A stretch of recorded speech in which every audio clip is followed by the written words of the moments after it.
The first time she called me an old fool. She was holding my wife's teacups like trophies.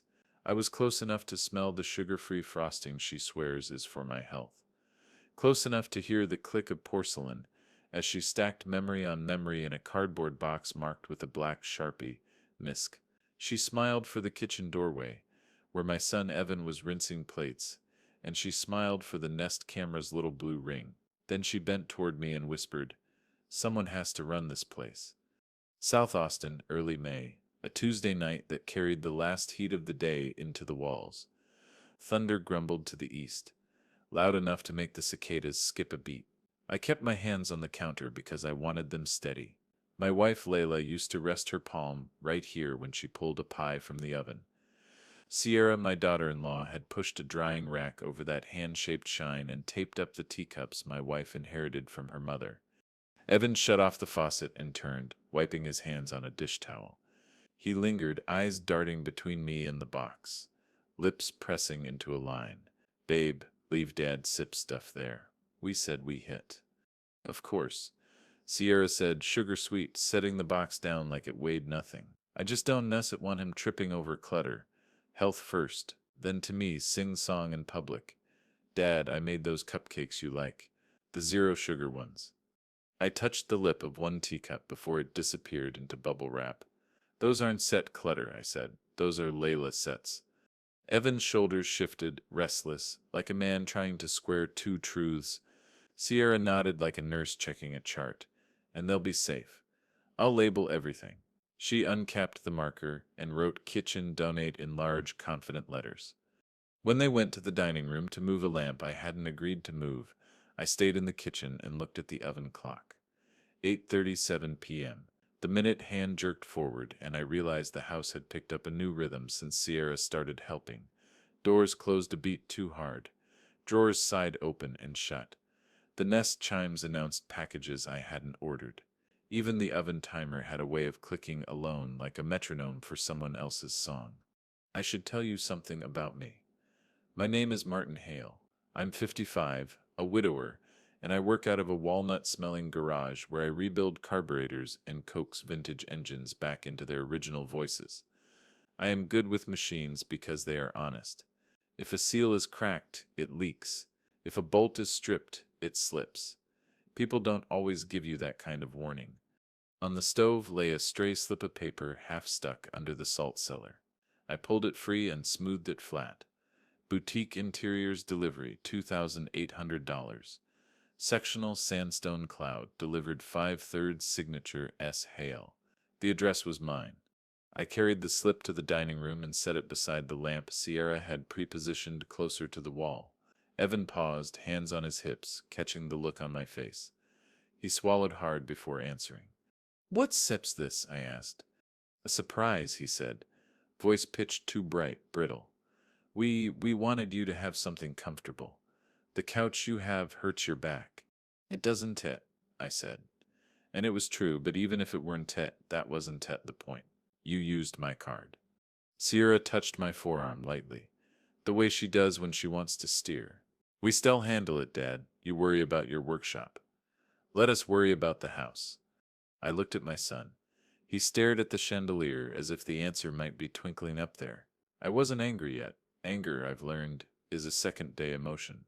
But I felt a small, clean click inside, like a lock engaging.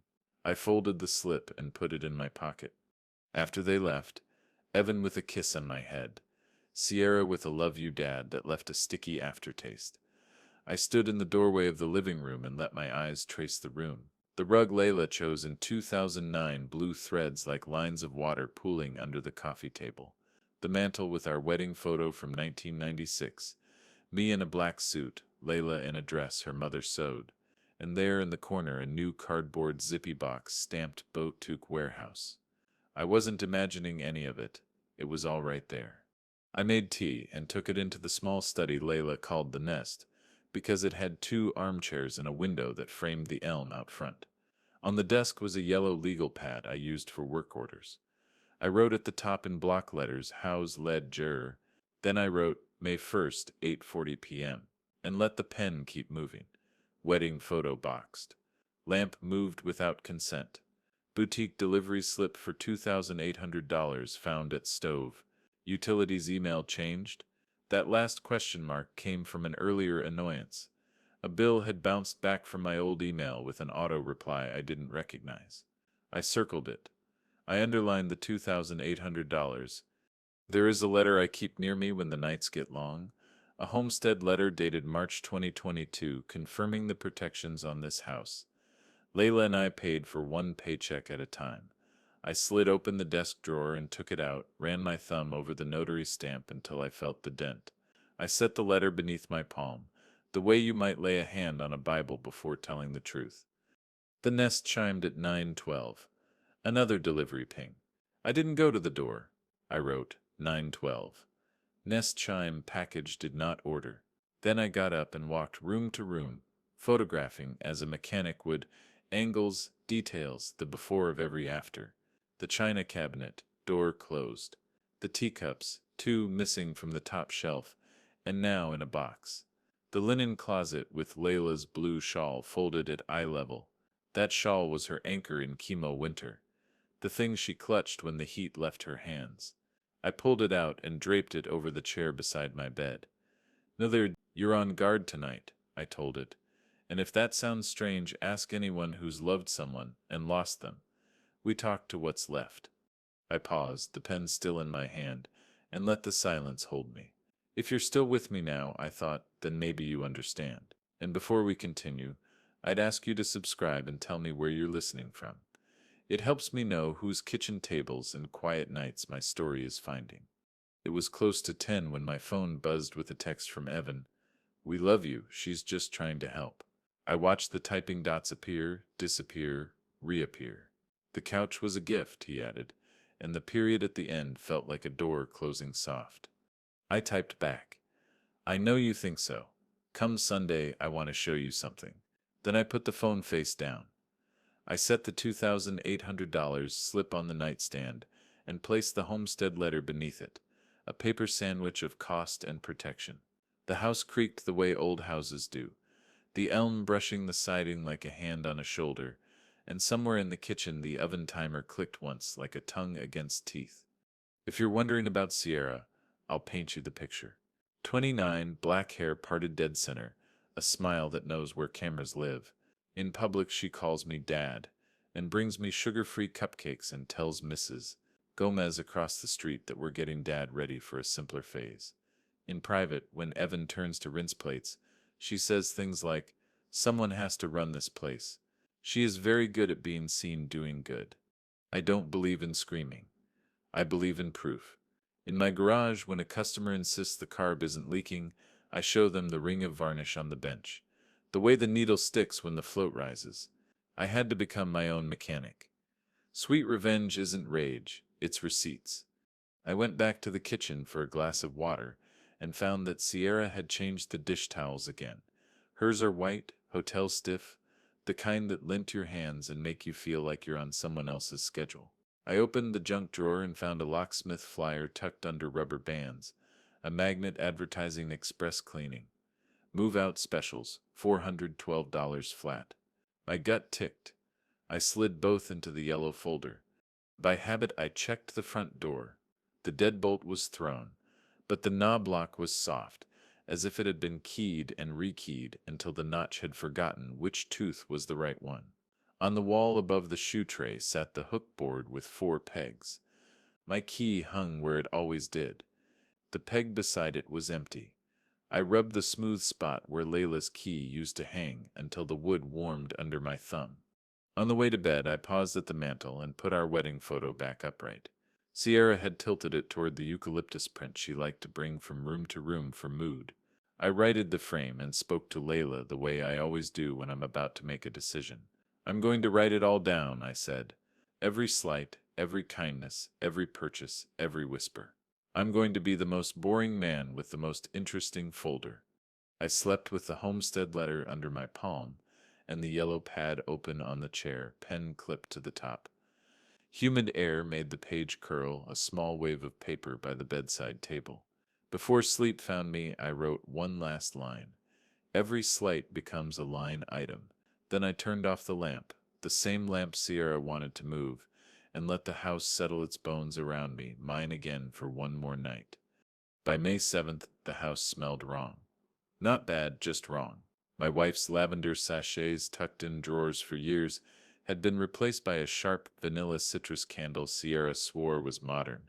Every room carried it, sweet and overbearing, like someone had sprayed perfume over a wound. That night I reached for the lamp on my bedside table, the one Layla picked at a flea market in 2005. Its brass stem was dented where our son, age 5, had knocked it over reaching for crayons.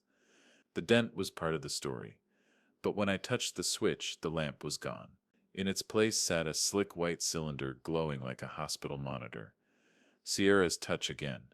I opened the linen closet. Layla's shawl, the one I'd left as my guardrail, had disappeared. I wrote in my ledger, May 7th. Lamp swapped, shawl missing. Then I added utilities, email changed. I knew because my CVS refill text bounced. The pharmacy clerk said my contact info had been updated to a family caregiver email, Sierra's email. My prescriptions weren't hers to manage, yet the system already thought she was in charge. She was clever about her theater. In public, she was Daddy's girl. At HEB, I overheard her asking the cashier about low-sodium soup, adding, "Dad likes this brand." To neighbors, she said, "I'm making sure he's set for this next chapter." She called Mrs. Gomez from across the street to ask about church thrift hours. "We're decluttering Dad's things," she said. "Clutter. My wife's books, our china, the shawl, all clutter now." When Sierra rang the bell one afternoon, she carried lemon bars on a plastic tray and said, "You shouldn't overdo it, Dad," the Nest camera chimed, recording her smile, her baked goods, her act of kindness. Later she posted a picture of the lemon bars with the caption, "Helping Dad with spring cleaning. He deserves fresh space." The likes piled in. I tried to keep moving with my routines. On May 8th, I drove to HEB with a grocery list, same as always: bread, peanut butter, coffee, eggs. But I sat in the car gripping the list so hard the paper dampened in my palm. I couldn't go in. I couldn't trust the shelves would hold what I needed, or that I'd remember why I was there with her candles clinging to my clothes. I sat for 20 minutes, headlights glaring at a concrete pillar, and then I drove home with nothing but the list crumpled in my fist. That night the Nest chimed again. Packages I didn't order sat at the door, 2 long boxes with boutique warehouse return addresses. I slid them inside, photographed the labels, and wrote May 7th, 9:12 p.m., 2 boxes, boutique warehouse. My grief had made me porous. Things slipped through me. I never thought I'd allow a couch delivered, a shawl gone. My email changed without consent. I couldn't fight grief and her schemes at the same time, so I gave myself a different shape. Ledgers, proof, paper made me solid.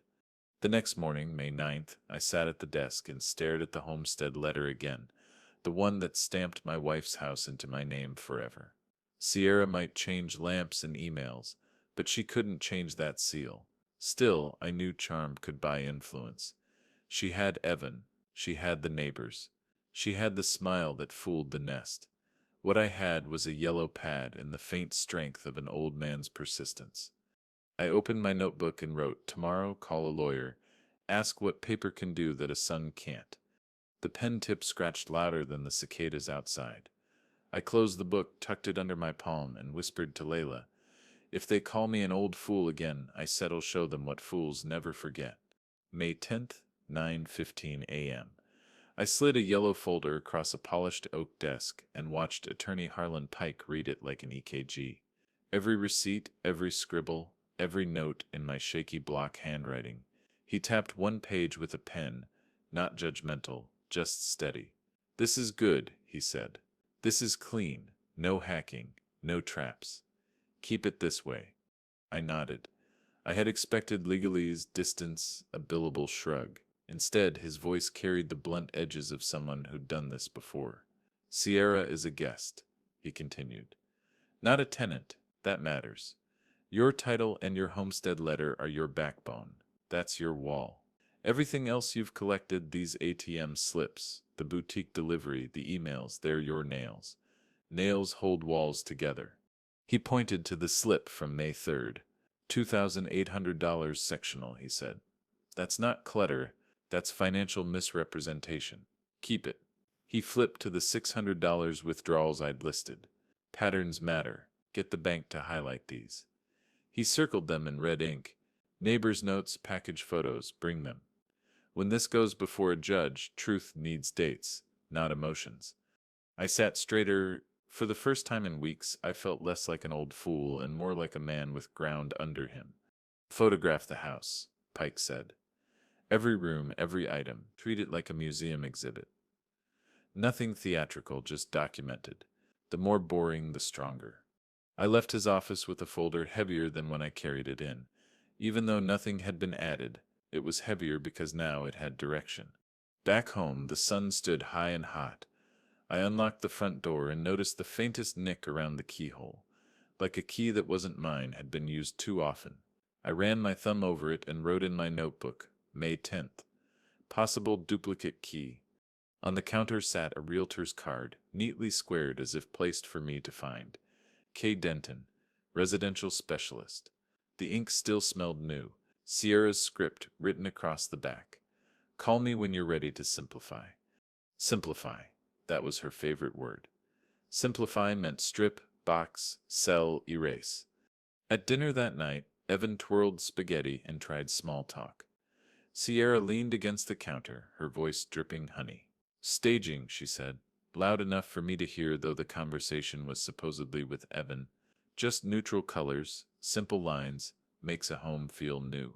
Staging. She was already practicing the language of sale. After they left, I pulled out my phone and walked room to room. Click, Layla sips teacup's shelf, -2. Click, the dented brass lamp, missing.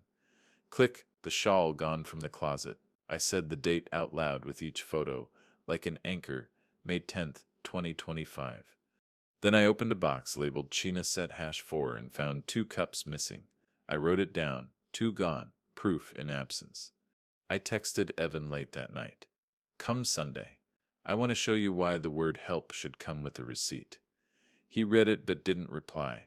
3 dots danced, disappeared, danced again, and then silence.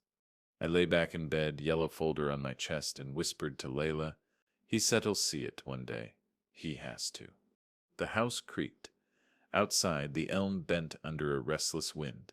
I closed my eyes, knowing tomorrow I would wake, not as a man beaten, but as a man sharpening. Revenge, I realized, was never loud at the start. It began in quiet rooms with yellow folders and red lines. May 11th, the air felt heavy with cedar pollen and humidity, the kind that sticks to your lungs. I drove to the branch on South Congress where Lydia, the bank manager, had known me since Layla and I opened our first joint account. She remembered our anniversary dates better than Evan did.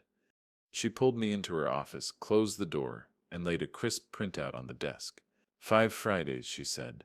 Her pen underlined the dates one by one. May 2nd, May 9th, May 16th, May 23rd, May 30th.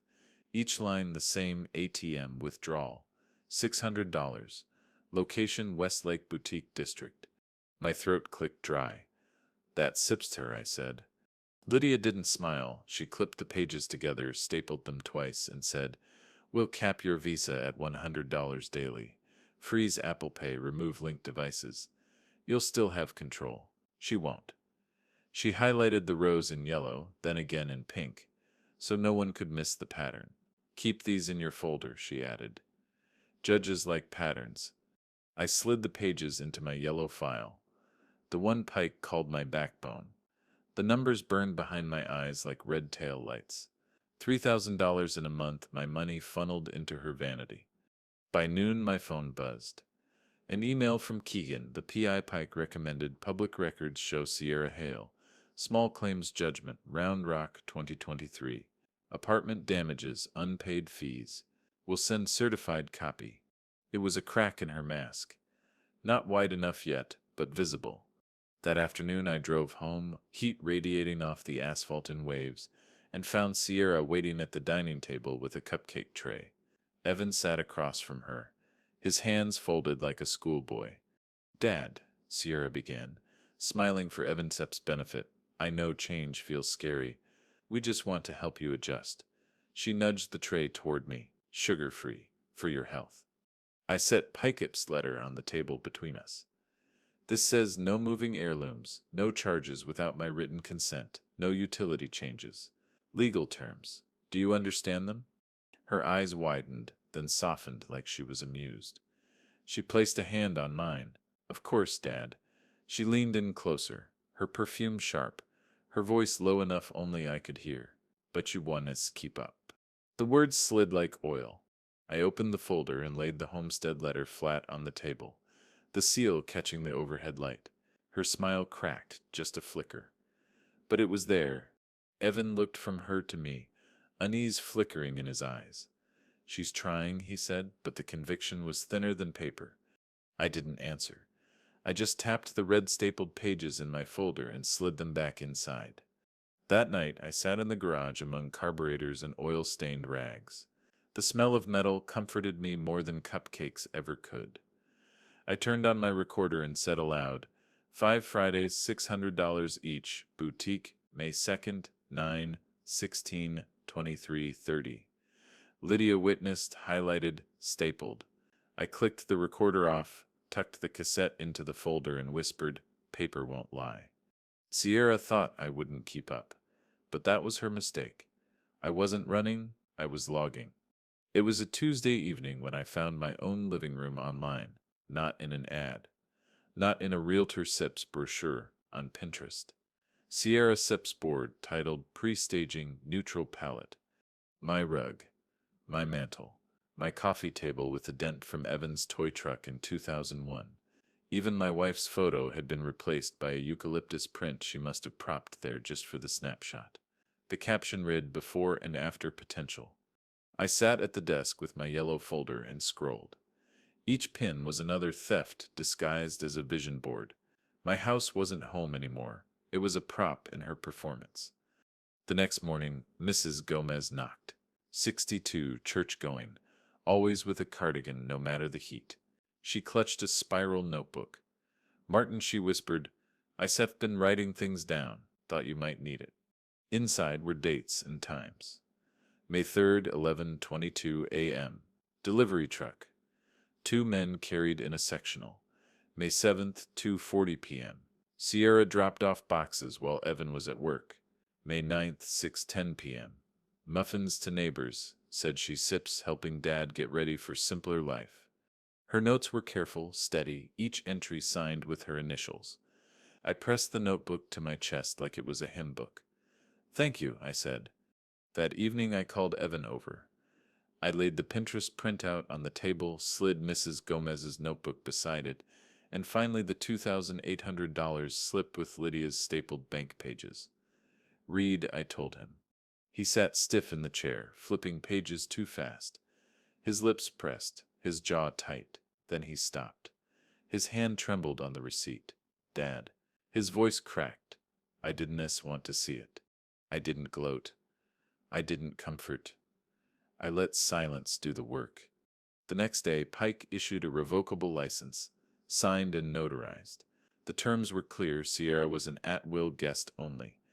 Any breach, unauthorized spending, moving property, changing utilities, triggered a 7-day demand to vacate. He emailed me the PDF, but I printed 3 copies and slid one into my yellow folder. Sierra breezed into the house with lemon bars again, her voice syrupy. Evan sat in the kitchen, eyes heavy, shoulders slumped. I handed her the license. She read it, smirked, and said, You can be serious. It sets the law, I said. Law, she laughed, is interpretation. Her confidence cracked 2 days later. Another Friday, another $600 withdrawal. But this time the ATM camera caught her profile clean. Hair tucked behind her ear, card in hand, smile aimed at no one. Pike stapled the still to the file.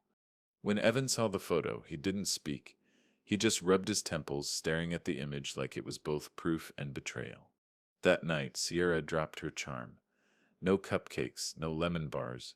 She walked past me in the hall, her voice sharp as glass. You think paperwork makes you strong? I Estelle outlast you, old man. But the thing about paperwork is this. It doesn't blink, it doesn't age, and it doesn't forget. I returned to the garage, spread out the photos, receipts, and notebooks like blueprints on the workbench. Revenge wasn't rage, revenge was precision. And piece by piece, Sierra was giving me all the nails I needed to build my case. May 28th. A knock came at 10:14 a.m., sharp, businesslike. When I opened the door, a woman stood there in a navy cardigan, badge clipped to her blouse. "Adult Protective Services," she said. "We had an anonymous concern."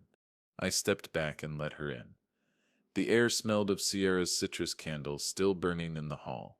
She sat at my kitchen table, pulled out a form, and began with steady eyes. "Mr. Hale, the report suggested you might be mismanaging your health, that you're confused, that you're not safe alone." I didn't flinch. I went to the desk, retrieved my yellow folder, and laid it down like a Bible. "You can decide for yourself." One by one I showed her CVS refill receipts dated May 12th and May 26th, still sealed with pharmacy staples, my primary care card appointment scheduled for June 3rd, the homestead letter with its notary stamp pressed deep into the paper, each document steady, clean, in order. She tapped her pen against the table, nodding. "Your ledger is meticulous," she said. "That speaks volumes."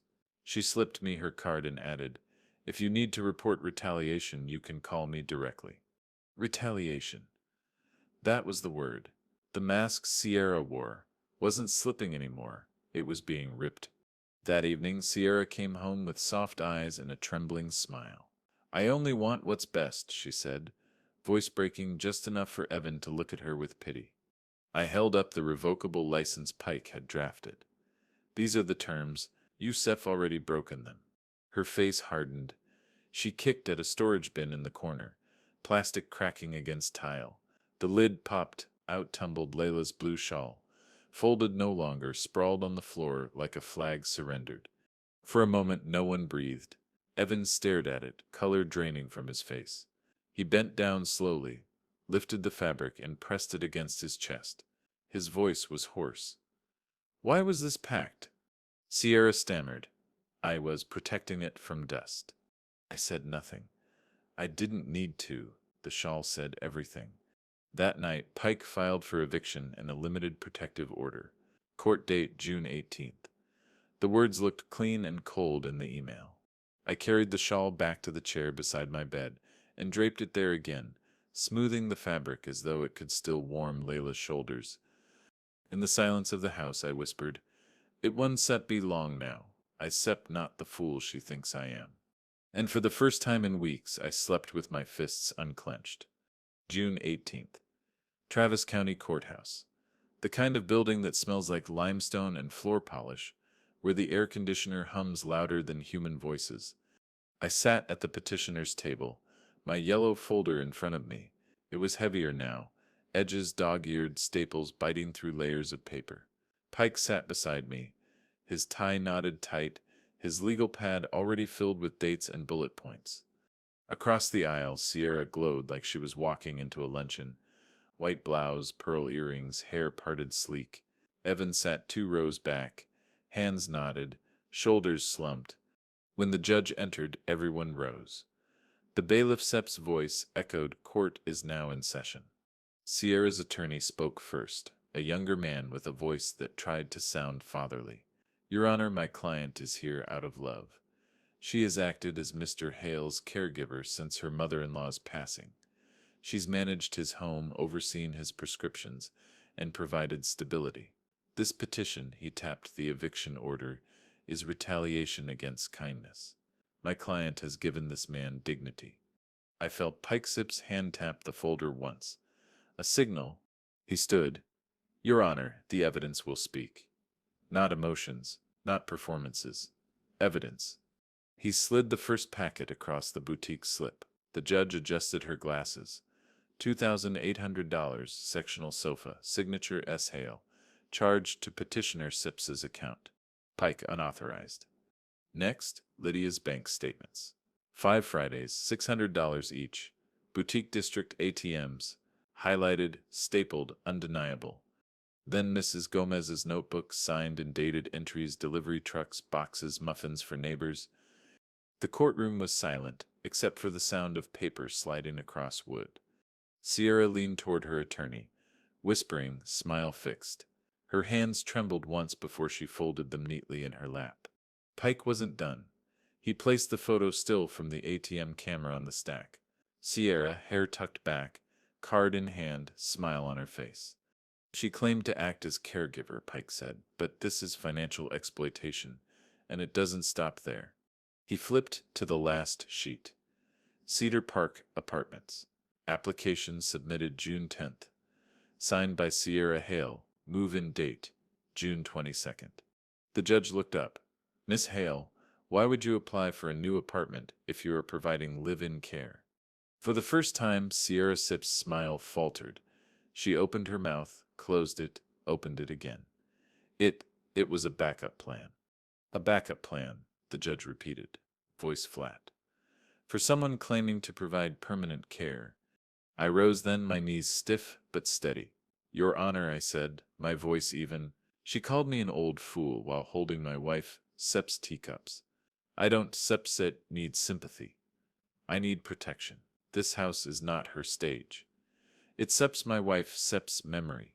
The judge Sep's eyes softened, but her voice stayed firm. The court grants the petition. Respondent is ordered to vacate within 72 hours. A limited protective order is issued.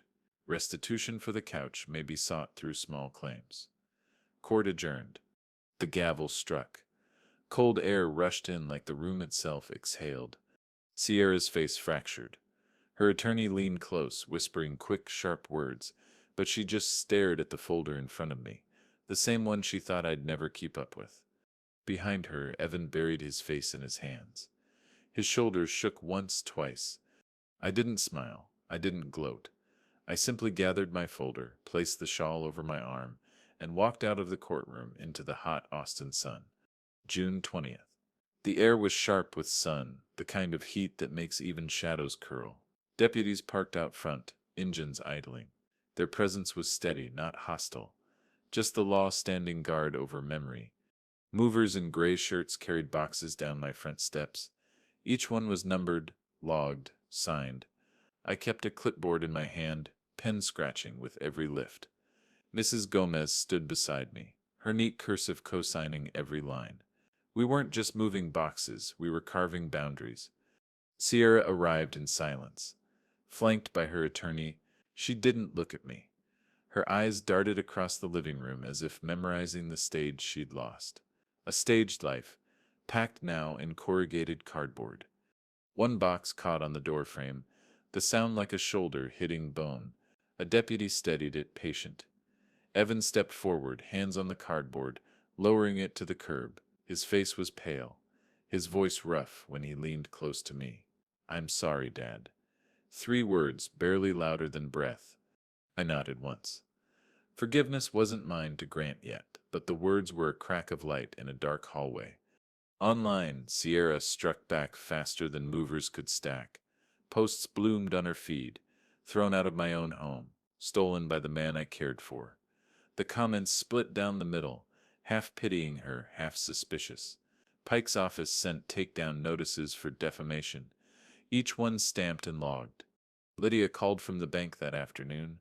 Chargeback complete, she said. The boutique issued store credit in her name only. I almost laughed. Justice sometimes comes dressed in irony. By evening, the last box was gone.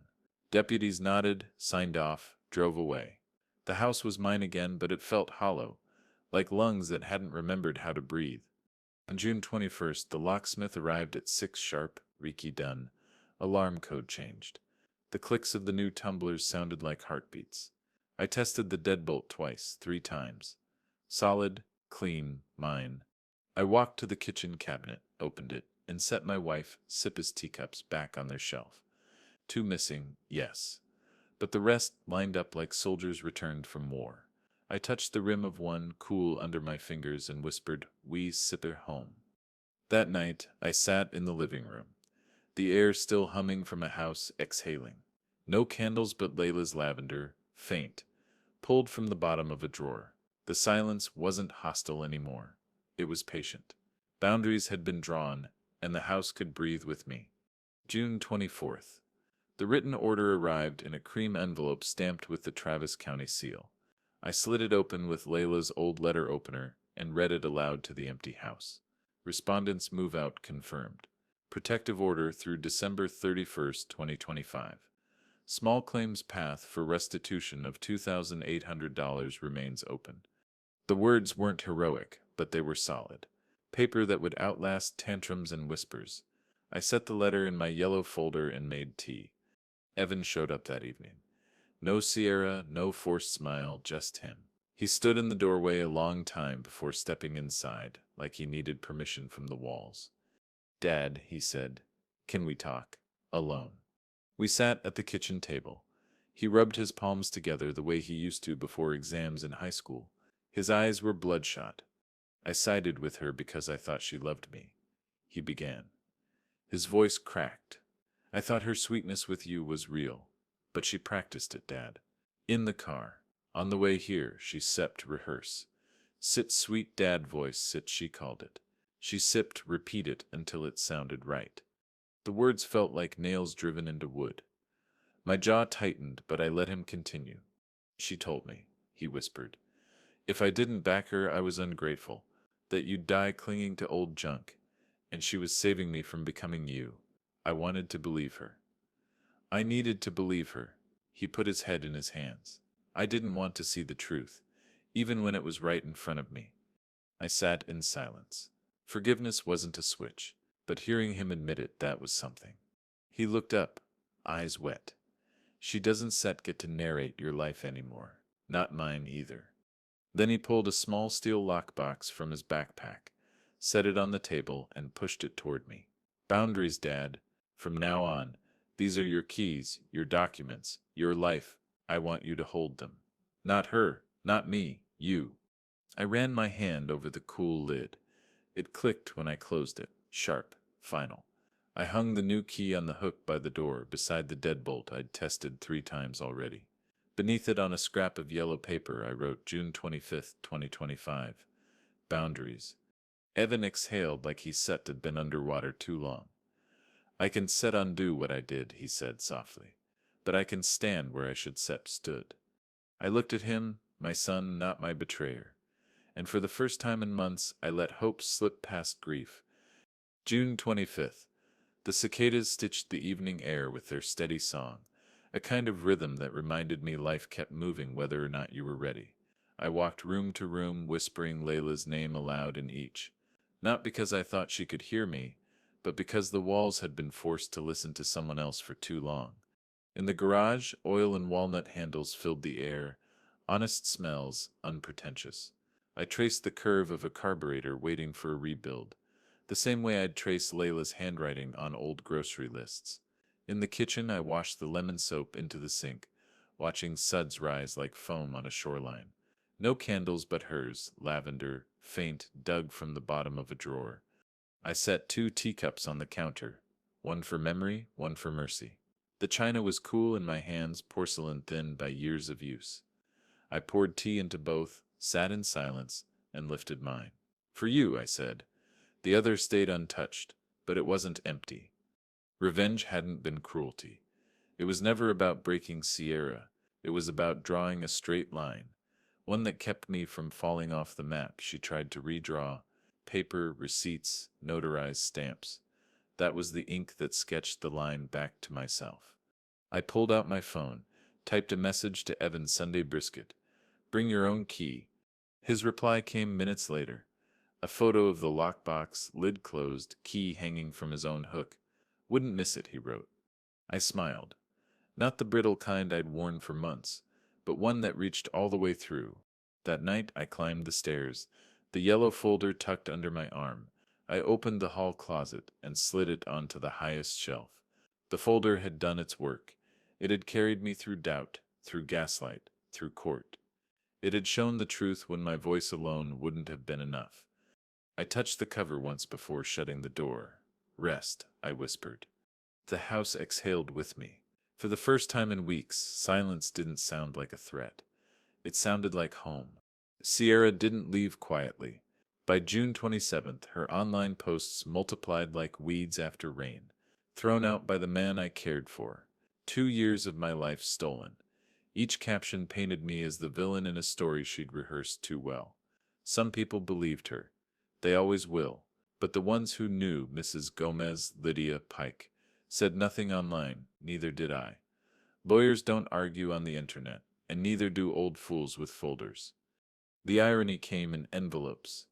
A realtor's letter arrived first. Inside, a note scrawled in blue ink.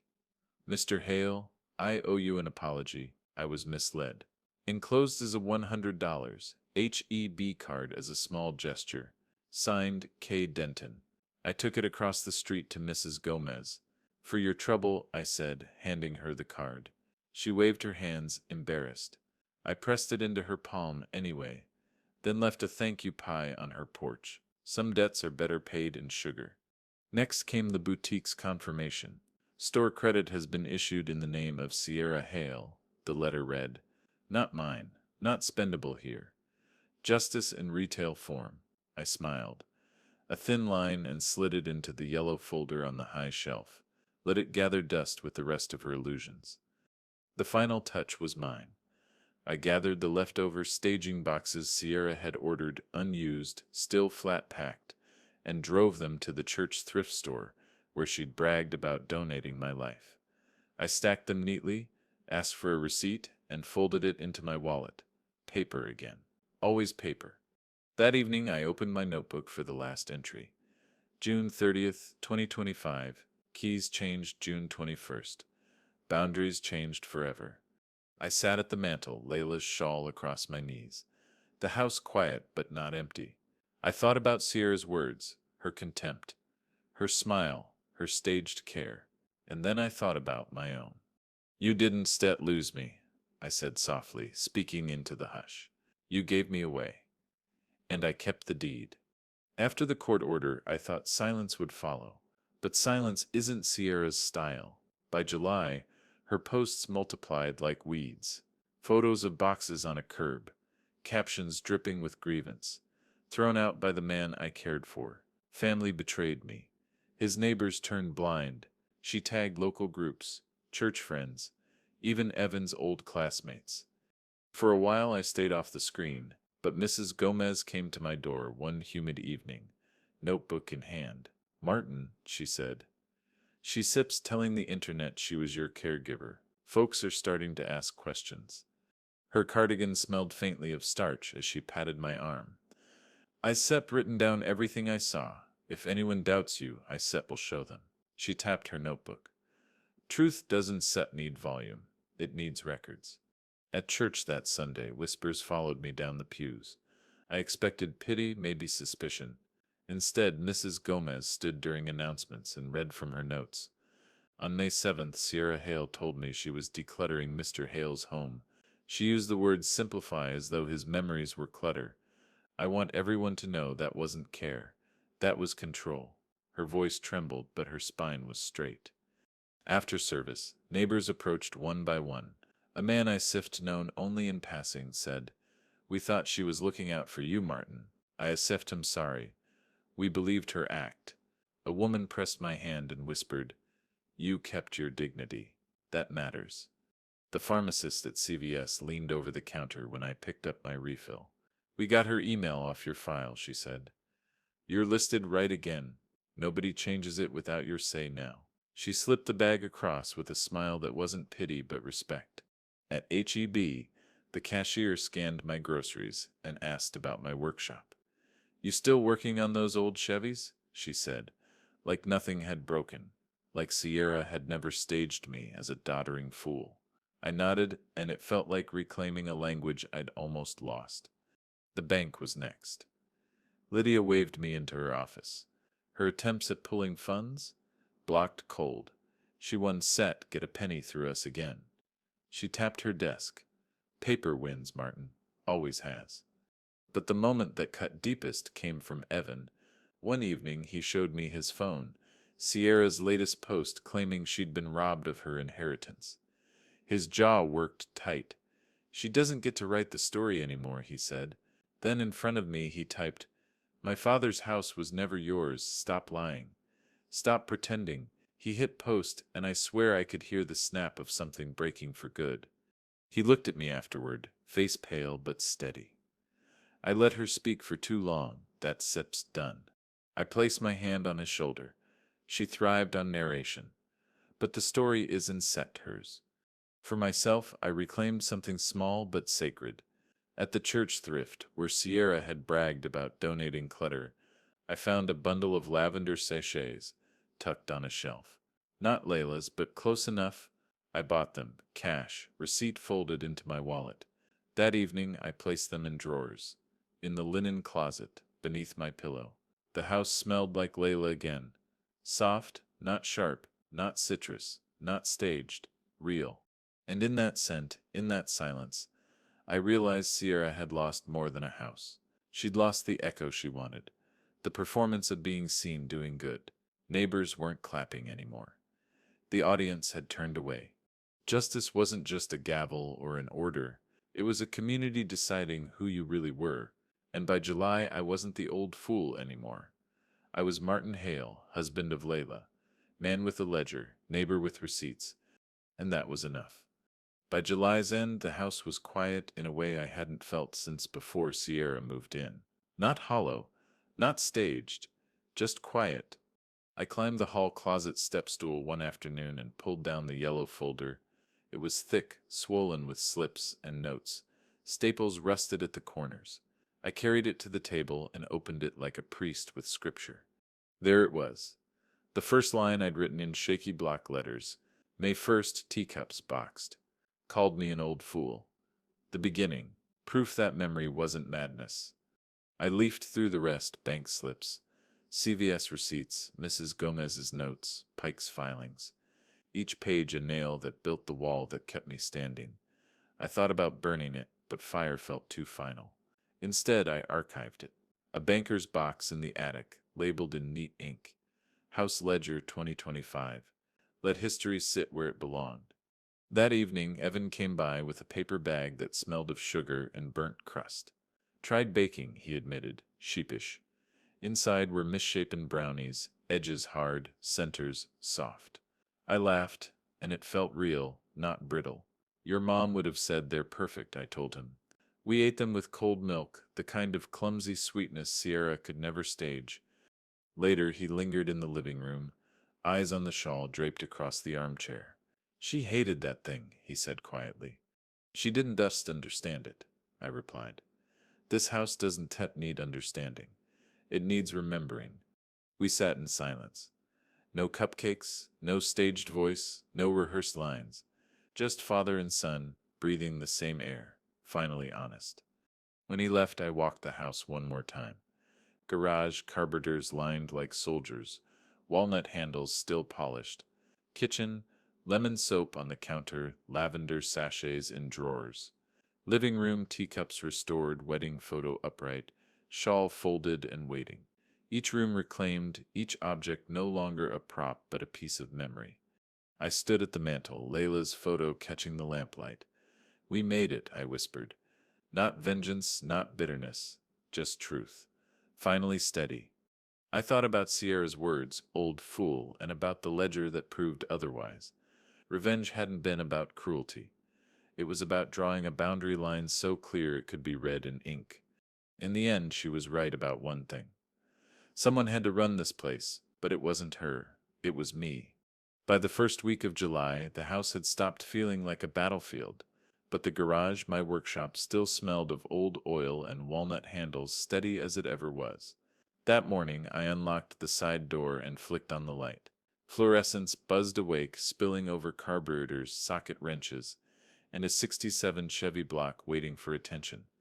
I ran my hand across the workbench, dust catching in the lines of my palm. Machines had always told me the truth. If a seal cracked, it leaked. If a bolt stripped, it slipped. People might lie, stage, or spin, but metal always gave you a straight answer. That's why I loved it.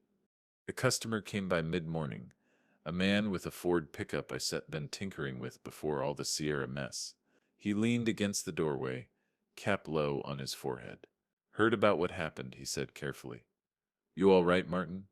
I wiped my hands on a rag, nodded. Better now. Boundaries are back where they belong.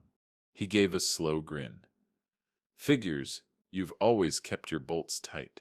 He left the truck and I slid back into rhythm, wrench tightened, listened for the click. Each sound steadier than the last. That afternoon, Evan came by.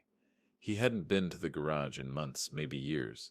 He stood in the doorway the way I used to stand in his when he was a teenager, waiting to be let in. Got room for another pair of hands? He asked. I handed him a rag. Only if you don't set mind grease. He laughed, nervous but genuine, and stepped inside. Together we leaned over the Chevy, my hands guiding his on the socket wrench. His grip was clumsy, wrist too loose. Tighter, I said. Let the tool do the work. He twisted again, this time steady. The bolt clicked into place. He smiled, teeth showing, grease smudged on his cheek. For the first time in years, it felt like father and son, not judge and defendant. We worked in silence for a while, the hum of the fan filling the space. Then Evan spoke, voice low. I should have been in here more. Mom used to say the garage was where you kept your peace. She was right, I said. This place never lies to me. He nodded, wiped sweat from his brow, and whispered, I want to earn back what I lost. I didn't answer with words. I just handed him the torque wrench, watched him fit it onto the next bolt, and let the silence do the teaching. When the Chevy finally rumbled alive, its engine smooth, Evan clapped his hands once, grease splattering across his jeans. We did it, he said, boyish grin wide. We fixed what was broken, I replied. The words hung heavier than the car. After he left, I sat at the workbench and pulled a fresh yellow ledger from the shelf, not the old one filled with betrayals and receipts. This was new, pages crisp, unmarked. I uncapped my pen and wrote the first line, June 30th, rebuilt trust. Father and son. I underlined it once, slow. Then I closed the book and set it beside my socket set. This ledger wouldn't track betrayal. It would track repairs, machines, memories, maybe even people. The sun dipped, streaking the workshop windows with orange. I leaned back in my chair, rag draped across my lap, and thought about everything Sierra had tried to stage. She wanted my house, my story, my reputation. She thought she could run my life like a show for neighbors and cameras. But engines, ledgers, homes, even hearts, they all need maintenance. And if you keep them steady, if you tighten what's loose and oil what's dry, they'll carry you farther than betrayal ever could.